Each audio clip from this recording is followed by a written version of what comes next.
எல்லாருக்கும் வணக்கம். அரட்டை ஸ்குவாட் நானும் மட்டும் முதலாளி அசம்பிள் ஆயிட்டோம்.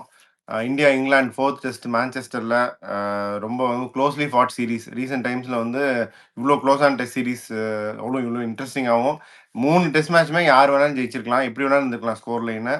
But as of now India trailing behind 1-2 அப்படின்னு. It could have been 3-0 in favour of India, 3-0 in favour of England. ரொம்ப ரொம்ப க்ளோஸ் சீரீஸ் இது. பாய்ஸ் என்ன நினைக்கிறீங்க? இந்த மேட்ச் எப்படி போகும்? நீங்க இனிஷியலா என்ன நினைக்கிறீங்கன்னு சொல்லுங்க. வில் டேக் இட் ஃப்ரம் தேர். நல்ல சொன்ன மாதிரி க்ளோஸ் கான்டெஸ்ட் தான். இப்போ எல்லா மேட்சும் அதே மாதிரி 5 டேஸும் போயிருக்கு. கிட்டத்தட்ட ஈவினிங் செஷன் வரைக்கும் போயிருக்கு எல்லா மேட்சுமே. ஸோ இந்த மாதிரி சீரீஸ் வந்து ரொம்ப நாள் ஆச்சு பார்த்து. க்ளோஸாக தான் இருக்கு. பட் மேபி இந்த இன்எக்ஸ்பீரியன்ஸ் நம்மளோட காஸ்டிங் த டோர்னமெண்ட்டா, I mean lack of experience இந்த டீம் காஸ்டிங் த டோர்னமெண்ட்டான்னு தெரியல. நம்ம 3 பேர் சீனியர் பிளேயர்ஸ் போயிட்டாங்க, பட் அது காம்பன்சேட் பண்றாங்க, டஃப் ஃபைட் கொடுக்குறாங்க. சும்மா வாஷ் அவுட்டா ஆகாம இதெல்லாம் கடைசி செஷன் வரைக்கும் விளையாடுறாங்க. ஸோ அதுக்கு கண்டிப்பா பாராட்டே ஆகணும்.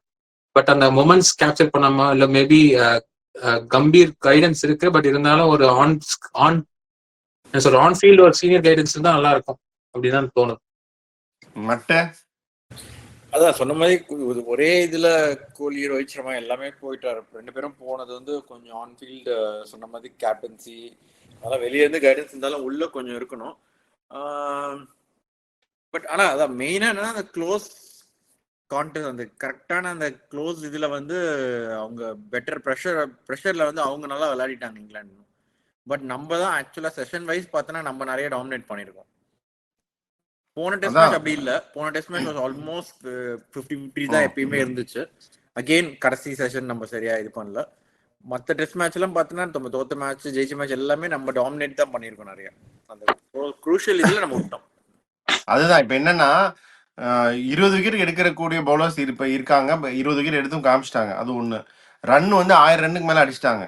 அந்த அப்போ வந்து அப்படி இருக்கும்போது வந்து பேட்டிங் வைஸோ பவுலிங் வைஸோ ஒன்றும் பிரச்சனை இல்லை. இன்னும் அந்த சின்ன ஒரு அந்த எக்ஸ்பீரியன்ஸ் அண்ட் வாட் எவர் அந்த பிக் மேட்ச் சுச்சுவேஷன்ஸில் விளையாடுறது, அது மட்டும்தான் ஒரு சின்ன கேப்பாக இருக்குன்னு நானும் நினைக்கிறேன். ஏன்னா வந்து ராகுல், கில், பந்த், ஜெய்ஸ்வால் அப்படின்னு வந்து ஒரு 4 பேர் எஸ்டாப்ளிஷ் பண்ணிட்டாங்க. இந்த 4 பேர் வந்து I think they will take the team forward இந்த கம்மிங் ஃபியூ இயர்ஸ். இந்த டார்னிங் த ஒயிட்ஸ் அப்படின்னு நான் நினைக்கிறேன். அதே மாதிரி இவங்களுக்கு பவுலர்ஸுமே வந்து இவங்க சிராஜ், பும்ரா, இந்த டெஸ்ட் குல்தீப்பும் ஆடினார் அப்படின்னா they have 3 good bowlers who are capable of getting in that அந்த 20 விக்கெட் எடுக்கிறதுக்கு. அப்போது 7 மேட்ச் வின்னர்ஸ், இப்போ நான் சொன்ன 4-3-7 ப்ளஸ் ஜடேஜா ஒன்று சேர்த்துங்க. ஜடேஜா நம்பர் 6 வந்து ஐ திங்க் இது வந்து ஜடேஜாவோட புது வெர்ஷன். ஒரு very very dangerous batter at number 6 அவர் வந்துட்டாரு. பவுலிங் அவர் ஸ்டெடியாக போடுறாரு. ஓவர்சீஸ் கண்டிஷன்ஸில் may not be as effective, but still. So இப்படி இருக்கும்போது 8 மேட்ச் வின்னர்ஸ் நான் பார்க்குறேன். சிராஜ் வந்து மேட்ச் வின்னரான்னு கேட்கலாம், but then is highest wicket taker of the series இந்தியாவுக்கு. ஸோ அப்படி இருக்கும்போது 8 பேருமே they're capable of turning around the match on their own. ராகுல், கில், பந்த், ஜெய்ஸ்வால் 4, பும்ரா 5, சிராஜ் 6, ஜடேஜா 7, குல்தீப் 8. குல்தீப் ஆடினார்னா. So when you have 8 match winners, bona fide match winners, இவங்க 8 பேருமே என்னை பொறுத்த வரைக்கும் அப்படி இருக்கும்போது you are more likely to win more matches. இந்த எக்ஸ்பீரியன்ஸ் ஃபேக்டர்னால வந்து 1 or 2 கேப்ஸ் here இருக்கலாம். But going forward I think it's good for the future, good for the team going forward in the future. It should come through well அப்படின்னு தான் நான் நினைக்கிறேன். இப்போ run சொன்னது கூட வந்து டாப் 5 ஸ்கோரர்ஸ் இந்த சீரீஸ்ல பார்த்தா நம்ம 4 இந்தியன் பேட்ஸ்மேன், ஒரே ஒரு ஜேமி ஸ்மித் மட்டும் இருக்காரு டாப் 5ல. அந்த அளவுக்கு ரன் ஸ்கோர் பண்ணியிருக்காங்க. பட் இன்னும் கேப்டலைஸ் பண்ண முடியல. But I think it's a learning process. So இதை வெயிட் பண்ணி தான் பார்க்கணும் எப்படி போகுதுன்னு. சரி, இந்த மேட்சுக்கு வாங்க. இந்த மேட்ச் கண்டிஷன்ஸ் மட்டும் சொல்லு. டீமுக்கு நியூஸ் எல்லாம் சொல்லு. நிறைய ஆகாஷ் தீப், ஹர்ஷதீப், எல்லா தீப்புக்கெல்லாம் அடிபட்டுட்டே போகுது. சொல்லுங்க என்னன்னு. அதான் ஆகாஷ் தீப் கிராயின் நிகழ் ஆல்மோஸ்ட் அவுட்னு சொல்லிட்டாங்க. பட் இருந்தாலும் அவர் வந்து நெட்ல வந்து சும்மா போலிங் போட்டிருக்காராம். அதாவது என்ன, மார்னிங் மால் கிட்ட சும்மா நிக்க வச்சு போலிங் போடுறாரு, அவ்வளவுதான். பட் அந்த அளவுக்கு வாய்ப்பு இல்லை, ரிஸ்க் எடுக்க மாட்டாங்க. ஏன்னா நிதிஷ் ரெட்டி இருந்தானாச்சு சரி, இன்னொரு இருக்காரு பவுலரு அப்படின்னு போகலாம், ஃபாஸ்ட் பவுலரு. இப்போ அவரும் இல்லாம அவர் இருந்தா அவுட் ஆஃப் த டோர்னமெண்ட். இந்த டெஸ்ட் எல்லாம் இல்லை, மொத்தமா முடிச்சு விட்டாங்க. Harshdeep out of the test. இப்போ அன்ஷுல் கம்போஜ் ஆட் பண்ணியிருக்கிறாங்க ஸ்குவாட்ல. ஸ்ட்ரெயிட்டாவே வாக்கின் பண்ணுவாரா? கஷ்டம்னு நான் நினைக்கிறேன். அவங்க ஃபிளைட் எல்லாம் பிடிச்சி ஏற்றி விட்டுருக்காங்க. மேக்மே ட்ரிப் எல்லாம் மேக்மே ட்ரிப் தான். பிரசீத் வந்து குல்தீப்பே மேக்மே ட்ரிப் தான் பிரதர். இந்த மேட்ச் விளையாடலன்னா அவர் மேக்மே ட்ரிப் தான்.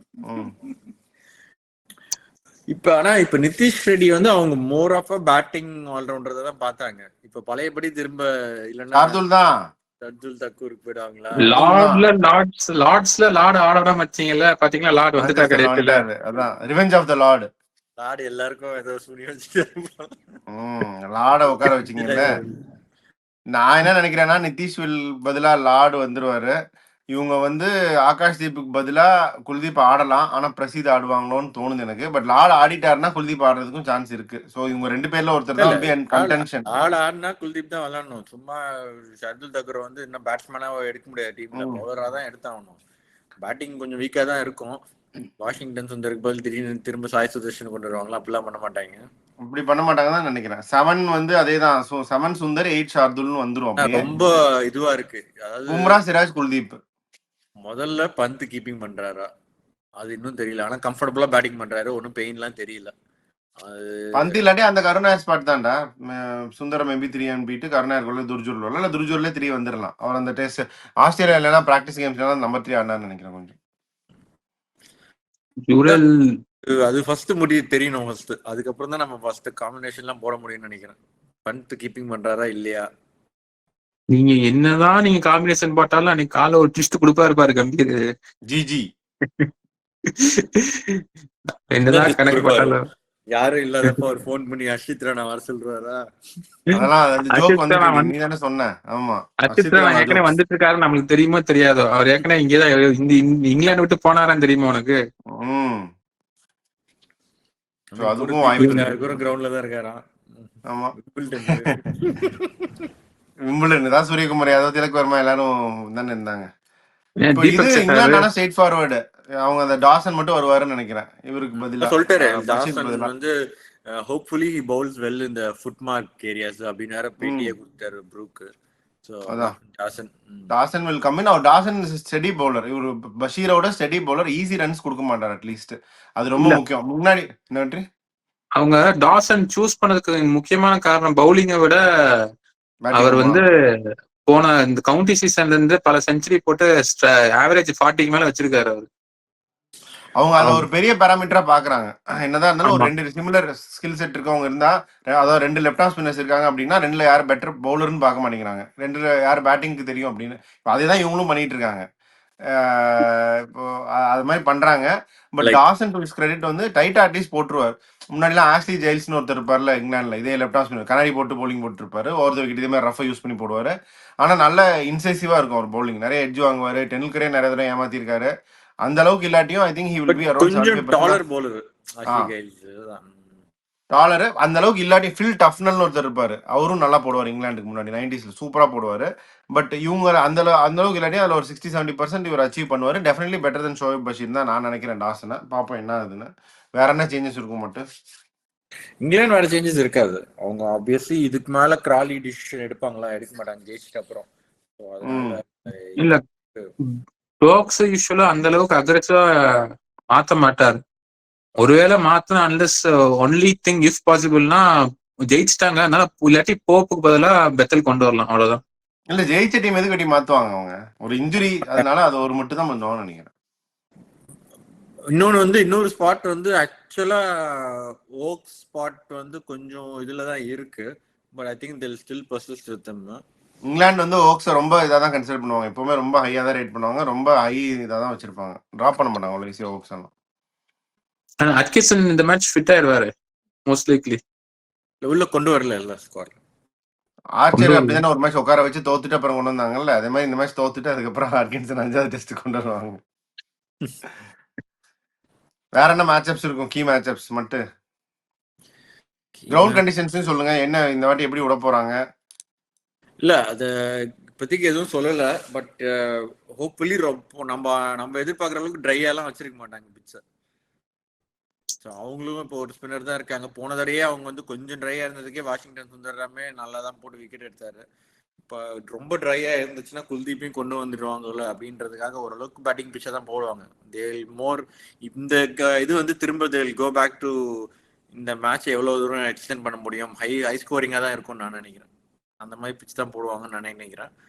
பட் ஆனால் என்னன்னா அதே நம்ம சொன்ன அப்புறமும் இந்த சம்மர்ல வந்து ஜென்ரலா அவங்க ட்ரை பண்ணாலுமே அவங்களுக்கு வந்து அந்த அளவுக்கு உடையாம பிச் போடுறது கஷ்டமா தான் இருக்கு இங்கிலாந்துக்கு.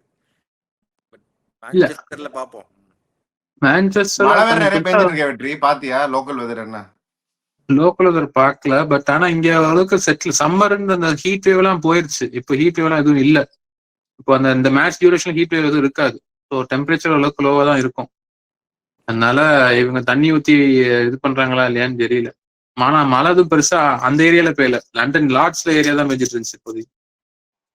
மேட்ச்லயே ஒரு நாள் இண்டோர் ஃபர்ஸ்ட் அவங்க ரீச் ஆகிற அன்னைக்கு இண்டோர்ல தான் ட்ரெயின் பண்ணாங்க. அன்னைக்கெல்லாம் மழை பெஞ்சதுன்னு சொன்னாங்க. அதான். ஆமா, அதான் அந்த சம்மர் அந்த ஹீட் வேவ் பிரேக் ஆனதுக்கு அதுக்கப்புறம் இப்போ ம். வந்து என்ன ஸோ சொல்றது, அந்த வெறும் மேட்ச் clouds அந்த நாள் sparkling. நடந்துடுங்கிற மேட்ச், அதுல எந்த டவுட்டும் இல்லை. அந்த டவுட் இல்ல. Okay done. வேற என்ன கீ மேட்சப்ஸ் இந்த மேட்சை பொறுத்த வரைக்கும்? ஆர்ச்சர் காலி பண்ணிட்டே இருக்காரு, சொல்லி சொல்லி ஜெயிச்சுவார்ல 2 இன்னிங்ஸும். ஆர்ச்சர் அட்டியை போட்டு விடுவார் பாரு ஜெய்ஸ்வால் இருந்தா. ராஜஸ்தான் ராயல்ஸோட கத்துக்கிட்டு வருவாருன்னு பார்த்தா அவுட் கொடுத்துட்டு வந்துட்டு இருக்காரு அவரு. ஆமா, அது ஆர்ச்சர் வந்து நல்லா போட்டார். ஆக்சுவலா நான் வந்து எதிர்பார்க்கல. நான் வந்து சும்மா ஒரு ஃபர்ஸ்ட் ஒரு 2 இது ஸ்பெல் ஃபாஸ்டா போடுவார், அதுக்கப்புறம் ஸ்லோ ஆயிடுவாருன்னு. அதுக்கப்புறம் ஆமா ஓகே தேர்ட் ஸ்பெல் ஸ்லோ ஆனார். பட் திரும்ப செகண்ட் இன்னிங்ஸ்லும் நல்லாவே பேஸ் மெயின்டைன் பண்ணாரு. அவங்க யூஸ் பண்றதை அப்படியே யூஸ் பண்ணிக்கிறாங்க, சின்ன இப்போ சின்னதா பண்ணிக்க ஃபிட்னஸ் வேண்டியது. வைஸ் பார்ப்போம். கண்டினியூஸா 2 டெஸ்ட் மேட்ச் எவ்வளவு இதுவா போடுறாருன்னு பார்ப்போம். அதுவும் பார்க்கணும். அதான் ஒரு வாரம் பிரேக் இருந்துச்சுல. அது ஒரு I think is step but பழைய ஆர்ச்சரா வருவாரா அப்படின்னா தெரியாது. பட் இஸ் இம்ப்ரூவ் தான். ஸ்டில் குட் இனஃப் வெற்றி. இந்த ஆர்ச்சர் அதான் இட்செல்ஃப் ஸ்டில் குட் இனஃப், அவ்வளவுதான். குட் இனஃப் அதுக்கு ஏத்தாப்புல காம்பன்சேட் பண்ணிக்கிறாரு. ம். இன்னொன்னு என்னன்னா, சுப்மன் கில்லுக்கு வந்து இந்த கீப்பரை முன்னாடி வச்சு அவரை மைண்ட் இது பண்றாங்க. அதையும் அவர் கண்டிப்பா அவங்க அனலிஸ்ட்லாம் பார்த்துருப்பாங்க. ஃபீட் மூவ்மெண்ட்டு, பேலன்ஸு, கீப்பர் உள்ள வர்றது ஒரு மைண்ட்ல ப்ளே ஆகிட்டே இருக்கும். ஸோ அதை ஒரு திருப்பியும் பண்ண தான் போறாங்க. போன மேட்ச்ல அவ்வளோ ஃப்ரண்ட்ல இருந்து விளையாடினாரு. லைக் ஸ்விங்கா இது பண்ணோன்றதுக்காக லைக் லிட்டரலி ஒரு தடவை பந்த் இந்த மாதிரி விளையாடிட்டு இருக்கும்போது அம்பையர் வந்து இவ்வளோ ஃப்ரண்ட்ல வரக்கூடாதுன்னு சொல்லாங்க பார்த்தீங்களா ஆஸ்திரேலியா. இதுல அந்த மாதிரி அந்த அளவுக்கு ஃப்ரண்ட்ல வந்தாரு. இது வரைக்கும் அம்பையர் பார்க்கலன்னு நினைக்கிறேன். ஏன்னா பந்த் வந்து என்னன்னா அது தடவை ஃப்ரண்ட்ல வந்து அதுக்கப்புறம் வேற டவுன் த ட்ராக் வந்தாரு. அதனாலதான் அம்பையர் வந்து ஆஸ்திரேலியால வந்து இவ்வளோலாம் ஃப்ரண்ட்ல இருக்கக்கூடாதுன்னாங்க. அது அந்த அளவுக்கு ஃப்ரண்ட்ல இருந்து விளையாடிருந்தாரு. மேபி அதை இது பண்றதுக்காக அவங்க இது பண்றாங்க. அதான் அவர் ஏன்னா ஸ்விங் கவுண்டர் பண்றதுக்காக சவுத் கிரீஸ் நல்லா டீப்பா இறங்கிட்டு இருந்தாரு. சாரி டீப்பா இல்ல, நல்லா ஃபார்வர்ட்ல இருந்தார். அதனால ஓக்ஸ் போலிங் போறது மட்டும் அவர் மீடியம் பேசுற மாதிரி கீப்பர் முன்னாடி கொண்டு வந்து அவரு 80லயோ 70லயோ போட்டு வைத்தாரு அந்த டைம்ல. ஆனா அப்பதான் அவுட் ஆனார் கில்லும். அதுதான் வெற்றி. அதுதான் அவங்க திருப்பியும் அதை தான் பண்ண போறாங்க. பார்ப்போம் இவர் எப்படி கவுண்டர் பண்றாரு அப்படின்னு சொல்லிட்டு. ஸோ அது ஒரு நல்ல மேட்சப்பா இருக்கும் சுமன் கில்லுக்கு இது பண்றது. வேற என்ன மேட்சப்ஸ் நீங்க எதிர்பார்க்குறது? ஸ்டோக்ஸ் சுந்தர் நம்ம சொல்லிட்டோம், பல தடவை சொல்லிட்டோம் ஸ்டோக்ஸ் சுந்தர். வேற ஹோப்ஃபுல்லி குல்தீப் விளையாண்டா நல்லா இருக்கும். குல்தீப் விளையாண்டா நல்லா இருக்கும். குல்தீப் விளையாண்டா he has ability to run through this batting lineup. அது நடக்கணும்னு தான் நானும் ஆசைப்படுறேன். பார்ப்போம். இதுக்கப்புறம் ஆராட்டி அதான் டைமெட்ரிக் தான். அப்புறம் இல்ல ஹர்ஷதீப் கூட வந்து சொன்னாராம், அதாவது இந்த நெட்ஸ் போறதுக்கு முன்னாடி நான் இந்த ஒரு வாரத்துக்குள்ள கோட்டா இன்னைக்கே முடிச்சிடுறேன், முடிச்சுட்டு நான் ஷாப்பிங் போறேன் அப்படின்னாராம். போயிட்டு அரை நேரத்துல வெளியே வந்துட்டாராம் கையில கட்டிட்டு. அதான் ஹர்ஷதீப்பும் பாவம்.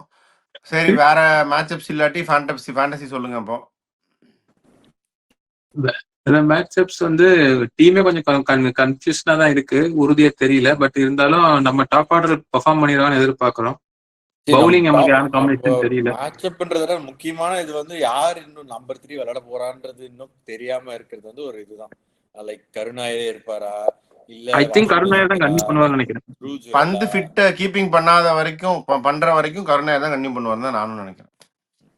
ஏன்னா இப்ப திடீர்னு இப்ப நிறைய இதுல வந்து சாய் சுதர்ஷன் நிறைய பேட்டிங் பண்ணிருக்காரு நெட்ஸ்ல அப்படின்னு போட்டிருக்காங்க. அவர் சும்மா இருக்காருல, போட்டிருக்காங்க, cricket.com போட்டிருக்காங்க, எல்லா இதுலயும் போட்டிருக்காங்க, ட்விட்டர்லயும் போட்டிருக்காங்க. ரொம்ப நிறைய பேட்டிங் பண்ணாரு அவர் தான். அதுவும் வந்து ஓப்பனர்ஸ் கருத்துது அப்படின்னு திரும்ப. ஆனா உடனே மாத்துறது வந்து தெரியல, பாப்போம். ஃபேண்டசி சொல்லுங்க அப்போ. ஜெய்ஸ்வால், அதுக்கப்புறம் டக்கெட். 4 சொல்லுங்க.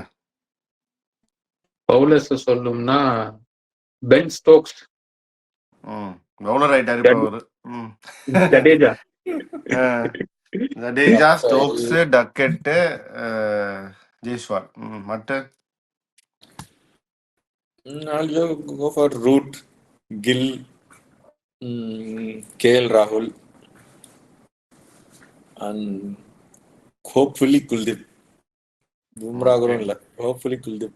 சரி, ஓகே. அப்ப நீங்க 2 பேரும் பும்ரா, ஆர்ச்சர் 2 பேரும் எடுக்கல. அது விட முடியாது 2 பேரையுமே. ஸோ பும்ரா, ஆர்ச்சர், சிராஜையும் அப்ப எடுத்துடலாம். சிராஜ் ஹையஸ்ட் விக்கெட் டேக்கர் இந்த சீரீஸ்ல இந்தியாவுக்கு. So Siraj, Bumrah, Archer 3 seamers எடுத்துறேன். எல்லா பேட்டர்ஸையும் நீங்க எடுத்து வச்சிட்டீங்க. ஜடேஜா விட முடியாதுடா. ஜடேஜா எடுத்துருவேன் நான். ஜடேஜா நல்ல ஜடேஜா எடுத்தாச்சு. ஓ, நீ எடுத்துட்டியோ? Sorry, okay. அப்பனா வந்து வாஷிங்டன் சுந்தர். சுந்தர் எடுக்கலாம். சுந்தர் எடுத்துடலாம். சுந்தர், சிராஜ், பும்ரா, ஆர்ச்சர். ஸோ என்ன ஆகுதுன்னு பார்ப்போம். Heavy India bias. என்ன யார் ஜெயிப்பாங்கன்னு அப்படியே சொல்லுங்க. இந்தியான்னு சொல்லுவோம், சொல்லி சந்தோஷப்படுத்துவோம் எல்லாத்தையும், நம்மளும் சந்தோஷப்பட்டுக்குவோம். இல்ல இந்தியா தான் ஜெயிக்கும் இந்த பிட்ச்ல. இந்தியா கொஞ்சம் இன்னொன்னு, இந்த பிட்ச் ஓல்ட் ட்ராஃபர்ட்ல நம்ம வரைக்கும் ஜெயிச்சது கிடையாதுல்ல. ஞாபகம் இல்ல, பட் அவங்களும் இந்த வாட்டி டாஸ் ஜெயிச்சு திருப்பி பேட்டிங் தான் பண்ணுவாங்க. இந்த இது பண்ணிட்டாங்கல்ல போன தடவை, அதே மாதிரி கடைசியா பேட்டிங் முடிக்க வைப்பாங்க நம்மள. சரி, இப்படி பேசுவோம். சுமன் கில் டாஸ் ஜெயிப்பாரா ஜெயிக்க மாட்டேது? யார் ஜெயிப்பா டாஸ்? இந்தியாவா இங்கிலாந்து? டாஸை வந்து இந்தியா ஜெயிச்சு இந்தியா பேட்டிங் பண்ணிட்டா ரொம்ப நல்லது. அதான் நடக்கும்னு சொல்லி இந்தியா ஜெயிக்கும்னு சொல்லிடுவோம். ஓகே, சரி. ஓகே, ஸோ இதுதான் இந்த மேட்சை பொறுத்த வரைக்கும். மட்டும் ரொம்ப ஹை ஸ்கோரிங்கா போகும்னு சொல்லுது. அந்த அளவுக்கு ஹை ஸ்கோரிங்கா போகுமா? ஒரு 300 plus 350 அந்த இது வரும்னு நினைக்கிறேன். ஆமா, பட் ரன் ஸ்கோரிங் வந்து அந்த அளவுக்கு ஃப்ளூயண்டாவும் இருக்காதுன்னு நான் நினைக்கிறேன். இஷ்டத்துக்கு ரன் வரும். லெஃப்ட் ஆர்ம் ஸ்பின்னர் விளையாடுறதுனால சாய் சுதர்ஷன் அவங்க யோசிக்கிறாங்களோ தெரியல. அந்த பாயிண்டும் இருக்கலாம். another left armer in the 11 அப்படின்ற மாதிரி. பந்த், ஜெய்ஸ்வால் இருக்காங்க, வாஷிங்டன் சுந்தர் இருக்காங்க. 100 இருந்தா ஈஸியா இருக்கும்னு பாக்குறாங்களோ, அது ஒரு ஆப்ஷனா பார்க்கலாம். அந்த அளவுக்கு மேட்சஸ்க்கு அவங்க இன்னும் பார்ப்போம். அது ஒரு இதுதான். Definitely we cannot rule that. பார்ப்போம் அந்த அளவுக்கு இருக்குமான்னு. நீ சொல்ற மாதிரி run scoring maybe slightly better than Lord's. But இன்னமும் வந்து ரன்ஸ் பயங்கரமா லீக் ஆகாது இந்த வென்யூலையும். Spinner will have a say. First batting will be key. So இதெல்லாம் தான் 3-4 இது பாயிண்ட்ஸ் டு பாண்டர் ஓவர். இந்தியாவுக்கு வந்து they have plenty of selection points to Pander over. So அதையும் அவங்க கரெக்டாக ஃபில் பண்ணணும். Kuldeep has to play. ஏன்னா Kuldeep, Bumrah out of your bowling lineup அப்படிங்கிறது it gives am a massive edge. So இன்சைசிவாக இருக்கும் பவுலிங் அட்டாக்கும். ஸோ அப்படி இருக்கும்போது நான் முன்னாடியே சொன்ன மாதிரி they are getting that 7-8 match winners in place. So அந்த 7-8 மேட்ச் வின்னர்ஸ் ப்ளஸ் ஒரு நல்ல ஒரு பேட்டிங் கண்டிஷன்ஸும் உங்களுக்கு கிடைச்சிருச்சு அப்படி, அப்புறம் கடைசி பவுலிங் கண்டிஷன்ஸும் உங்களுக்கு கிடைச்சிருச்சு அப்படின்னா இந்த மாதிரி சின்ன சின்ன factors also have to fall through. எல்லாமே நடந்துச்சுன்னா இந்தியா கண்டிப்பாக ஜெயிக்கும் அப்படின்னு நான் நினைக்கிறேன். நீங்களும் அதை தான் நினைக்கிறீங்க. அப்படியே வேற ஏதாவது மட்டும் நீயும் ஃபைனலாக ஏதாவது சொல்லணும்னா சொல்லிட்டு முதலாளி வந்து க்ளோஸ் பண்ணிடுவாரு. டாஸ் வெற்றி சொன்ன மாதிரி டாஸ் ஜெயிங்க. போன தடவை ஆக்சுவலாக போன மேட்ச் வந்து டாஸ் வந்து one of the most important factors. அவங்க வந்து மாற்றி பண்ணது வந்து அவங்களுக்கு ஒரு பெரிய அட்வான்டேஜ். அதை வந்து அதான் நம்ம ஃபர்ஸ்ட் பேட்டிங் பண்ணால் அது பெரிய அட்வான்டேஜ் தான் இந்த பிட்ச்லையும். சரி, அதாவது நம்ம மெயினா வந்து we lost the moments rather than sessions. So we'll seize the moments in the matchல and we'll take hold of the series again. பார்ப்போம். We'll sign off with this. Your artist squad. Bye.